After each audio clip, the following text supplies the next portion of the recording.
1절부터 22절까지입니다. 오늘 보실 말씀은 에베소서 2장 1절에서 22절까지 말씀합니다. 오늘 제목은 믿음으로 얻는 구원이라는 제목을 함께 말씀을 나누고자 합니다. 2장 전체를 보면 두 가지로 나눌 수 있는데 1절부터 10절까지는 은혜로 얻은 구원이라고 할 수 있고, 또한 12절에서 22절까지는 권속이 된 성도라고 제목을 정했습니다. 첫째로 은혜로 얻은 구원. 우리는 은혜로 얻었다. 은혜라는 말이 뭘까 한번 생각해 보세요. 너무나 잘 알고 있죠. 은혜라고 하는 것은 거저 주어졌다고 하는 거예요. 누군가가 노력해서 얻은 것이 아니라 그냥 주어진 것입니다. 그것이 바로 우리가 알고 있는, 우리가 믿고 있는 바로 새 생명이라고 하는 거예요. 새 생명이라고 하는 것은 무엇일까 한번 생각해 보세요. 누군가가 죽었다가 다시 살아나는 것, 그것이 바로 새 생명이에요. 그런데 믿는 자들, 예수 그리스도를 믿는다고 하는 우리들은 어때요? 새 생명을 얻은 자라고 이야기합니다. 그러면 우리는 죽었을 때에 어떤 사람이었을까? 죽음을 겪고 다시 새롭게 태어난 사람. 계속해서 1절에서도 얘기했듯이 구원을 받은 사람은 옮겨진 사람이다 라고 이야기했어요. 그것은 바로 이 죽었던 사람이 다시 살아났다 이야기하는 거예요. 죽음이라고 하는 것은 그럼 무엇일까? 바로 죄악이라고 하는 것입니다. 하나님이 보시기에 이 세상 사람들의 모든 이들이 다 죄악 가운데 있었어요. 그 죄악 가운데서 하나님께서 택하셔서 옮겨놓으신 것, 하나님 편으로 옮겨놓으신 것이 바로 구원이라고 하는 것, 새 생명이라고 하는 것이라고 말씀드릴 수가 있는 것입니다. 그런데 그것은 내가 노력해서, 내가 누군가보다 더 힘이 세서, 아니면 명예로워서, 누군가보다 착한 일을 많이 해서 얻어진 것이 아니라는 거예요. 그러면서 얘기하는 것이 뭐냐면 거저 얻어진 것이다. 말 그대로 내가 노력해서, 내가 무엇을 해서 얻은 것이 아니라 하나님께서 그냥 주셨다 하는 거예요. 많은 사람들은 이것을 이해하려고 하지도 않고 들으려고 하지 않아요. 왜? 나 또한 똑같은 일을 하면서 나는 선행을 하고 또 다른 사람보다 더 착한 일을 하고 좋은 일을 해서 그것을 얻는 것이 마땅하지, 어떻게 그것을 내가 노력하지 않고 그냥 얻을 수 있느냐 이야기하는 사람이 있어요. 하지만 누가 생명을 대신해서 자신의 값을 낼 수 있겠습니까? 이 세상을 살아가는 누구보다도 귀하고 귀한 사람이라고 할지라도, 아니 많은 것을 가진 사람이라고 할지라도 그것을 할 수 있는 사람은 없어요. 생명을 대신해서, 자신의 생명을 대신해서 값을 치를 수 있는 사람은 없다는 거예요. 그래서 바로 그것을 은혜라고 하는 것입니다. 내가 무엇을 해서 얻는 것이 아니라 하나님께서 나를 사랑하셔서 주신 것, 그것이 바로 은혜라고 하는 거예요. 그것이 바로 1절에서 10절까지 내용이라고 할 수 있습니다. 은혜라고 하는 것, 그것은 누군가를 통해서 얻어지는 거예요. 하나님께서 나에게 주셨어요. 그런데 주실 때에 그냥 너도 갖고 너도 갖고 너도 가져라 하고 준 것이 아니라 한 가지 길을 딱 얘기하셨어요. 그것은 바로 예수 그리스도를 통해서 은혜를 주셨다는 것입니다. 이것이 바로 1절에서 10절까지의 내용이에요. 내가 은혜를 너희들에게 주는데 그것의 가장 중요한 것이 뭐냐? 바로 예수 그리스도를 통해서, 예수 그리스도를 통해서 너희가 은혜를 얻을 수 있다라고 하는 거예요. 하나님께 갈 수 있는 길은 우리가 너무나 성경을 통해서 너무나 잘 알고 있죠. 갈 수 있는 길은 전혀 없었어요. 이스라엘 사람들도 마찬가지였습니다. 이스라엘 사람들은 어떻게 했어요? 자신이 가지고 있는 것, 동물을 죽여서 그 피를 제단에 쏟음으로 인해서 그때만큼 그 지은 죄를 사함을 받았습니다. 하지만 그것이 하나님 앞에 나가기에 온전한 사죄가 아니었다는 거예요. 그것은 왜 그럴까? 그것은 자신이 행하는 일이기 때문이에요. 누구를 통해서? 제사장을 통해서. 하나님 앞에 온전함을 이루었다면 예수 그리스도께서 이 땅에 오신 이유가 없었을 것입니다. 사랑하는 성도 여러분, 우리에게 있어서 은혜라고 하는 것은 그런 뜻이 내가 무엇을 주어서 얻어지는 것이 아니라 온전히 하나님께서 거저 주신 거예요. 하나가 예수 그리스도를 믿는다는 고백 하나, 믿음을 가진 사람만이 그것을 얻을 수 있다고 말씀하고 있습니다. 이곳에서 우리가 중요하게 여겨야 될 것이 뭐냐면 행위로서는 절대로 얻을 수 없다고 인정하는 거예요. 내가 무엇을 해서 착한 사람이라고 선한 사람이라고 이 세상 사람들이 나를 부추겨 세울 수는 있어요. 나 또한 다른 사람을 바라볼 때에 나는 저 사람보다 선한 사람이다 인정할 수는 있어요. 하지만 내가 보는 것이 아니라 다른 사람이 나를 택하는 것이 아니라 누군가가 나를 바라볼 때에 그보다 더 선한 것이 있지 아니하면 그 사람을 선하다고 이야기하지 않아요. 만약에 한 사람이 도둑질을 했어요. 50만 원짜리를 훔쳤다고 생각해 봅시다. 50만 원을 훔쳤어요. 그런데 옆에 있는 사람이 100만 원을 훔쳤어요. 그러면 아무것도 안 훔친 우리들은 누가 선한 사람이라고 판단할까요? 50만 원 훔친 사람이 100만 원 훔친 사람보다 선한 사람이라고 이야기할 수 있어요. 그렇듯이 내가 가진 것, 내가 가진 그 관점에서 누군가를 평가할 때 그 사람이 누구보다 선하다 이렇게 이야기할 수는 있어요. 하지만 하나님 옆에 우리가 섰을 때에 그 선한 것은 우리가 생각하는 선한 것과 전혀 다른 사람이라는 것입니다. 죄악된 것도 마찬가지고 누군가를 죽인 것도 마찬가지고 살인한 것도 그곳에 낄 수 있어요. 하지만 그 모든 것들이 누구를 통해서 내가 예수 그리스도를 통해서 내 죄가 덮어진다면 그 사람이 선한 사람이 되는 것입니다. 그 선한 것이라고 하는 것은 누가 바라보느냐에 따라서 누가 이야기하느냐에 따라서 선한 것은 전혀 달라진다는 거예요. 하지만 하나님 앞에 섰을 때에 그 선한 것은 단 한 가지밖에 없어요. 예수 그리스도를 통해서 네가 용서함을 받았느냐 하는 것입니다. 예수 그리스도를 통해서 네가 죄사함을 받았느냐 하는 거예요. 그것이 하나님의 기준이고 잣대입니다. 사랑하는 성도 여러분, 우리가 생각할 때에 이 세상을 살아가는 사람들, 그 사람들의 잣대로 우리를 평가해서는 안 돼요. 믿음을 평가해서는 안 돼요. 그것은 전혀 다른 것입니다. 그렇다고 해서 이 세상을 살아가면서 악하게 살아가는 것이 아니에요. 선한 것의 종류는 그 선한 것의 차이는 누가 바라보느냐에 따라서 선한 것의 잣대는 달라진다는 거예요. 우리는 예수 그리스도를 통해서 하나님의 잣대에서 이 세상을 바라봐야 한다는 것입니다. 믿음 생활도 마찬가지고 믿음의 선에서 하나님의 선에서 우리가 믿음 생활을 해야 합니다. 십계명이라고 하는 것은 우리가 너무나 잘 알고 있죠. 그 모든 것들은 하지 말아야 할 것들, 내가 행하지 말아야 될 것들, 어떻게 세상 사람들과 어떻게 살아가야 될 것들을 이야기해 놓았어요. 그곳에서 내가 다 지키며 살아갈 수 있다면 얼마나 좋겠습니까? 하지만 그곳의 모든 것들은 나에게 족쇄처럼 나를 붙잡고 있어요. 내가 한 걸음 걸을 때, 아니면 무언가를 먹을 때, 무언가를 생각할 때에 모든 곳에 족쇄처럼 잡고 있어요. 그래서 내가 할 수 있는 것이 아무것도 없어요. 사랑하는 성도 여러분, 우리는 그런 삶을 살던 사람들이에요. 그 한 걸음 걸을 때마다 죄악의 늪으로 빠져가던 사람이에요. 그런데 그런 이들을 구원해 주셨다는 것입니다. 그것이 바로 1절에서 10절까지의 내용이에요. 그러면 이제 11절에서 21절까지 한번 보도록 하겠습니다. 그러면 구속된 성도, 말하자면 구원을 받은 성도들은 어떤 자세에 있을까, 어떤 위치에 있을까라고 하는 것을 이야기할 수 있습니다.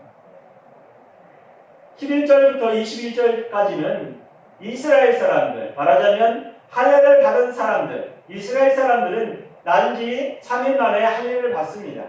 그 모든 사람들이 다 할례를 받아요.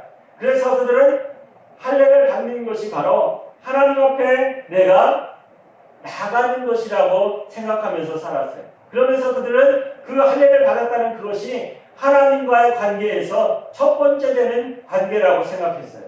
그래서 이스라엘 사람들이 이 무할례를 한 사람, 이방 사람들에게 너희들도 할례를 해서 하나님 앞에 하나님의 사람으로 인정을 받아라 이야기했던 것입니다. 그래서 이 일로 인해서 많은 불화가 있었죠. 많은 일들이 있었어요. 그러면서 이 이야기를 하는데 그 할례가 무슨 할례를 하는 거예요? 아브라함이 할례를 먼저 받고 믿음을 가진 것이 아니라 아브라함은 믿음을 가진 후에 뭘 했어요? 할례를 했어요. 그렇게 얘기하는 것과 마찬가지예요. 이것처럼 이스라엘 사람들 그들이 가지고 있는 그 할례라고 하는 것, 하나님과의 관계라고 하는 것, 그들은 행위로서 누구를 만나요? 하나님을 만나기를 원했어요. 내가 하는 일로 인해서 십계명이라고 하는 것은 내가 하는 일로 인해서 누구와 만날 수 있어요? 하나님과 만나는 관계를 이야기하는 거예요.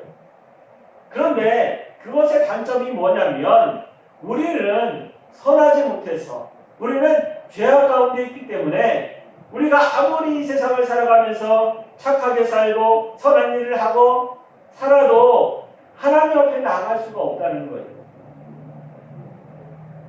그런데 이스라엘 사람들은 그것이 바로 자신들이 행하는 일이라고 하는 것을 인정하지 않았어요. 왜? 하나님 앞에 나가서 내가 지은 죄를 내어놓으면 그 동물들이 죽음으로 인해서 그 죄가 사해진다고 믿었기 때문이에요. 맞습니다. 하나님께서 약속하셨어요. 하나님 앞에 나갈 때에 네 죄를 대신해서 다른 생명을 통해서. 하지만 사랑하는 성도 여러분, 그것은 그때뿐이에요. 이후의 시간은 어떨 것입니까? 이스라엘 사람들은 그것을 제일 가는 자신들의 받은 혜택이라고 생각했어요. 이방 사람들은 전혀 그런 혜택을 받지 못하며 살았기 때문입니다. 예수 그리스도께서 오시기 전까지만 해도 하나님을 알지 못하는 사람들이었어요. 하나님에 대해서 기억하지도 않고 죄악 가운데서 그냥 살아가던 사람들이었어요. 그 사람들의 살아가는 가장 중요한 목적은 자신들의 기쁨과 즐거움을 위해서, 자신들의 평안을 위해서 살아가던 사람들이에요. 우리도 마찬가지입니다. 우리도 이 세상을 살아갈 때에 예수 그리스도를 알지 못하고 살아갔을 때에 우리의 가장 큰 희망과 능력, 그리고 또 우리가 하고 싶은 일들 중에 가장 중요한 것이 뭐예요? 내가 행복하고 기쁘고 즐겁게 사는 것, 나를 위해서 사는 것이 가장 큰 행복과 기쁨이었어요. 그렇지 않으면 우리 가족을 위해서 살아가는 것이 가장 큰 행복과 기쁨이었을 것입니다. 이 세상을 살아가는 것, 그것이 행복과 기쁨의 가장 먼저였어요. 하지만 우리는 예수 그리스도를 알게 되었어요. 예수 그리스도를 만난 사람들이에요. 그러면 그 사람들은 어떻게 살아가야 하는 것이 좋을까? 이곳에서 이야기하는 것이 바로 그거예요. 이스라엘 사람들, 그리고 이스라엘 사람들이 아닌 이방 사람들, 그 사람들이 어떻게 살아가는 것이 옳은 것인가 하는 것을 이야기하는 것이 바로 11절에서 22절까지의 말씀이라고 하는 것입니다. 성도가 되었어요. 예수 그리스도를 믿게 되었어요. 그런데 이스라엘 사람들, 할례를 받았던 그 사람들이 바라볼 때는 어때요? 이 사람들은 할례를 받지 않았어. 그것은 뭐냐면 하나님께서 말씀하신 것을 지키지 않았다고 하는 거예요. 태어난 지 3일 만에 할례를 받는 것. 어찌 보면 이들에게 있어서는 가장 중요한 거예요. 하나님과의 관계를 여는 길이기 때문에. 그렇다면 이방 사람들은 어떻게 해야 될까? 사랑하는 성도 여러분, 우리에게 있어서 하나님과의 관계에 있어서 가장 중요한 게 뭐예요? 우리는 지금 믿음이라고 합니다. 믿음. 나와 하나님과의 가장 중요한 것은 믿음이에요.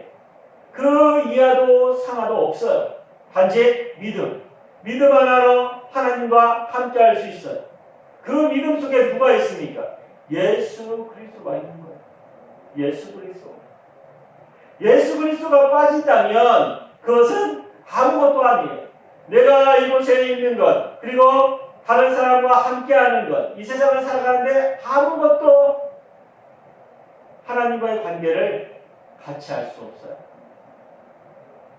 우리가 항상 이야기할 때에 예수 그리스도와의 관계, 그리고 또 그것은 바로 하나님과의 관계를 여는 길이라고 하는 것을 잊지 마시기 바랍니다. 이곳에서 보면 우리에게 있어서 이스라엘 사람들과 이방 사람들의 하나 되는 것, 그것을 어떻게 바울이 이야기하고 있냐면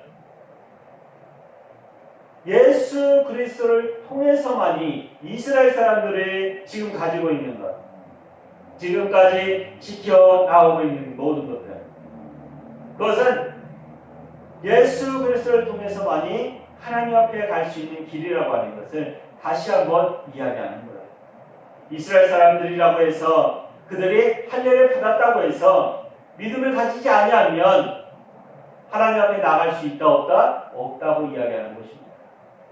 그래서 이스라엘 사람들에게 하는 말이 뭐냐면 너희들은 지금까지 특권을 버려야지 된다. 지금까지 가지고 있는 너희들의 그 특권을 어떻게 버려라. 그리고 어떻게 믿음을 가지고 너희들도 똑같이 예수 그리스도를 믿는 믿음, 하나님께서 주신 은혜의 믿음, 그것이 너희들에게 똑같이 이방 사람들과 똑같이 지금 이루어지고 있다라고 하는 거예요. 그러면서 에베소에 있는 그들에게, 그리고 이방 사람들이 듣고 있는 말씀 중에 이 에베소서를 보내면서 그들에게 이야기하는 거예요. 너희들은 믿음을 가지고 그 믿음을 지키면서 하나님 앞에 나가라. 바로 예수 그리스도를 믿는 그 믿음을 가지고 하나님 앞에 나아가라 라고 이야기하는 거예요. 16절에 보면 둘이서 하나 되는 것에 대해서 말씀하고 있습니다. 둘이서 하나 되는 것, 이방 사람들과 이스라엘 사람들이 하나 되는 것, 그것에 있어서는 어찌 보면 굉장히 큰 장막이 쳐져 있을 수도 있어요. 왜 그러냐면 율법이라고 하는 것이 이스라엘 사람들이 시작했을 때부터 지금까지, 그리고 또 지금의 우리가 알고 있는 이스라엘 사람들이 믿고 있는 그 신앙의 첫 번째가 바로 이거예요. 자신들이 지켜왔던 것, 율법을 지금까지도 지키면서 살아갑니다. 그러면서 우리와 그들과는 다르다는 것을 강조하면서 살아가요.